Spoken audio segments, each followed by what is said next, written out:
Hey everyone, I'm Anya Esma, and today I am completely unedited because I'm still traveling and this isn't pre-filmed, but I wanted to address the plastic witchcraft thing that has been going around in the pagan community or the witch community on YouTube, partly on Instagram. So this feels like the last push that I needed to share something and to call attention to something that has been on my mind for a long time. And it's not necessarily about the whole who's a real witch discussion. That doesn't really matter to me that much.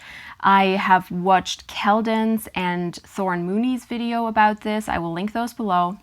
But I mostly want to focus on the plastic aspect, which I know isn't necessarily what the discussion is supposed to be about, but that is what I was called to do, what I felt like doing. So I'm going to talk about that because I've been wanting to talk about it for a while. So I just want to preface this by saying that if you feel called out by anything that I say, if you feel bad about anything I say, don't think that I'm trying to attack any of you. This is not about me trying to hurt anyone, call out anyone, shame anyone, but it's simply the thoughts that go through my mind whenever I think about conscious consumption and plastic and all of the things that you can buy at the dollar store, blah, blah, blah. So let me actually get into the video before I give you like a 5-minute disclaimer. I just want to say that I'm really not trying to attack anyone, but I do think it is important that we talk about these topics and that we put more thought into these topics as they arise, So yes, I will be focusing on the plastic aspect, not the real or fake witch aspect. None of what I'm about to say has to do anything with me saying someone isn't a real witch or is a real witch if they do certain things. That's not really what I'm trying to talk about here. So I think the first thing I want to say, and this is something that Thorn also sort of tackled in her video, is that a lot of our need for tools and our need to buy things and consume things, purchase materials, tools, whatever we need for our witchcraft comes from an insecurity that possibly has to do with us feeling like imposters. I recently made a video about imposter syndrome that I'm also going to link below. And I feel like there is a lot of that going around in the community where you have this attempt to feel like a real witch, possibly through purchasing things or through doing as many spells as possible, for which you need a lot of materials or more complex materials than other witches, more complex rituals than other witches. And I think that's not necessarily healthy, and that we do need to get to a place where we can feel legitimate without those tools. But that's also not yet what I specifically want to talk about. So let me get to it. The thing is that for a long time, because I work at an online shop for jewelry, I have seen a lot of stuff from China, whether it is jewelry or small trinkets, like trinket dishes or anything surrounding accessories. I know what stuff from China looks like, as many of us do, and I have spent some time on sites like AliExpress or Alibaba.com where you can buy either in bulk directly from China or also in smaller amounts sometimes. And what bothers me about this is that once you start looking at those sites, you really start realizing how many creators out there who make jewelry, who make subscription boxes, who make spell kits, use stuff from China. And I'm not saying that that is necessarily only bad, not everything that comes from China is evil, but at the same time, it is cheap, and it's clear that a lot of the time, if it isn't manufactured, in a good factory, there are problematic practices involved that we don't necessarily want to support. And I think that is something very important that we need to remember. And that is why I think everyone should just take a look at those sites and look at what comes up when you Google goth jewelry or witch jewelry or just witch or goth or whatever, you know, so that you see sort of the elements that people use, so that you can make an informed buying decision. That is mostly what I mean, because I can still decide to buy something if I think it's beautiful. I'm not going to not buy it just because someone used an element from China if they put a lot of work into it otherwise, you know, whether it's prayer beads or a little trinket dish or whatever.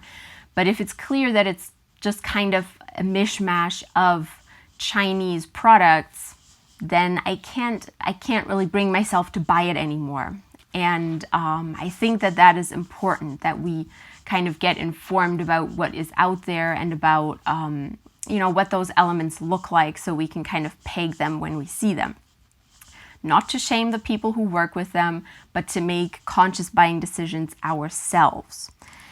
This also includes crystals, of course. I think that is a huge thing for me, because I've said it before, and what I said in that video was very well received, which is why right now I'm brave enough to make this video, because I think it's something that a lot of people want to talk about. And crystals are often not very ecologically or consciously sourced. There's a lot of issues with them and with how they are mined.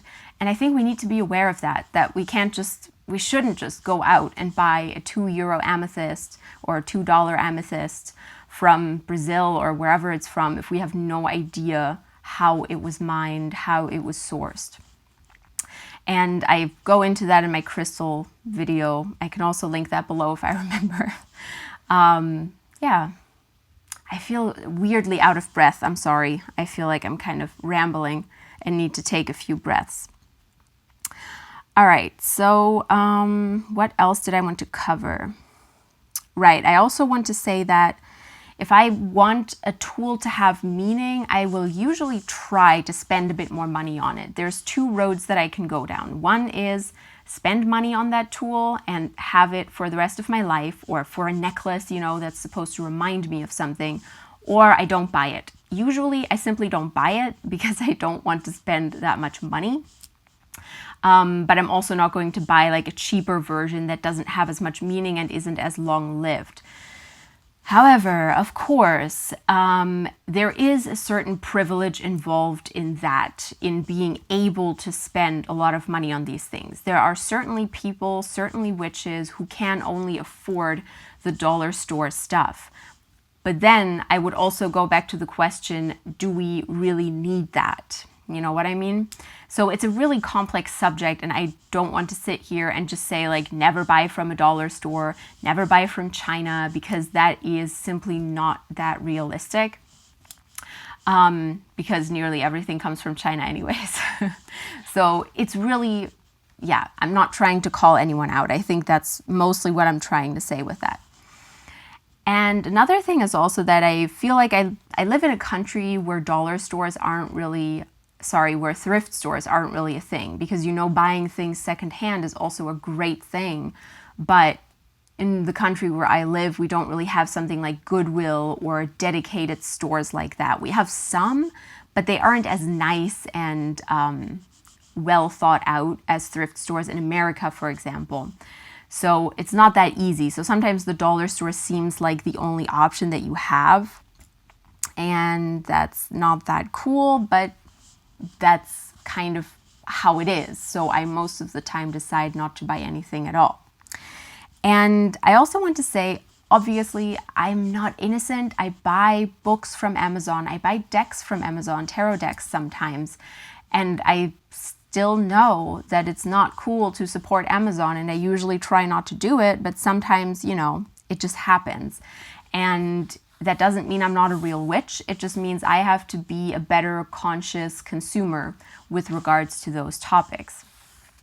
And I think if I want to leave this video with anything, I want to say that take a look at those sites, take a look what stuff from China looks like, so you can make an informed buying decision, so you know next time you see the exact cross element, the exact moon element. Jesus Christ, the moon elements that I see in most of the jewelry, I can look at them and be like, I've seen that on AliExpress.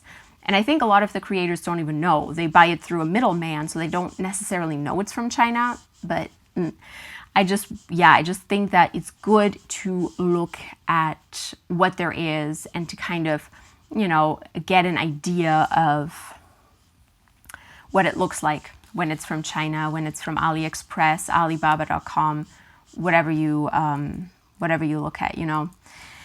And yeah, sorry, I'm really awkward because I haven't filmed in 3 weeks. I've been traveling and all the videos that you've seen have been pre-filmed. So this is like my first time in front of the camera in like 3 weeks.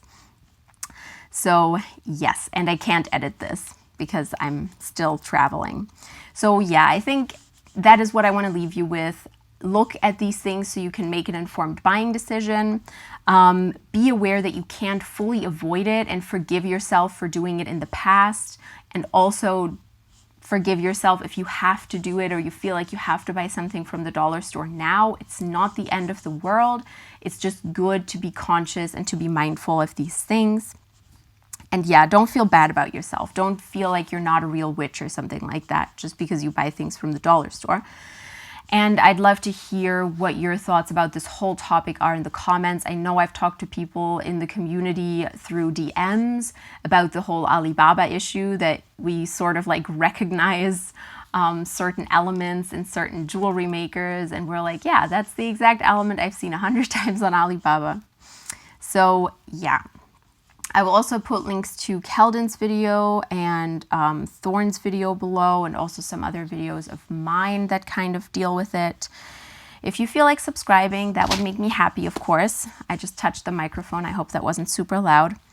And yeah, I look forward to reading your comments and kind of sitting down and thinking more about this, because I think the more pointers we have to be mindful of these things, the better. Because if I think of myself like 3 years ago or 5 years ago, I wasn't really aware of a lot of this. And it really helps that nowadays I feel like I have a much better grasp on where things come from, what I want to buy, what I don't want to buy. And that's really cool. You know, it helps me make informed decisions about what I want to buy, what I need to buy, what I possibly don't need for my craft, etc. So yes, I think that's it. Thank you so much for watching and taking the time to listen to my rambling self. I guess it's time to get back on the horse for filming, because next week I'm going to be home and I will have to film again. There's going to be a lot of vlogs coming probably from my travels. I've had a lot of self-help content, you know, the past few weeks where I talked about imposter syndrome and about insecurities and other things, and etc., etc.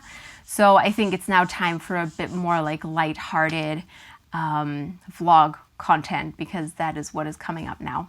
So yeah, I hope that you all have the greatest of days and the greatest of weeks, and I will see you very soon.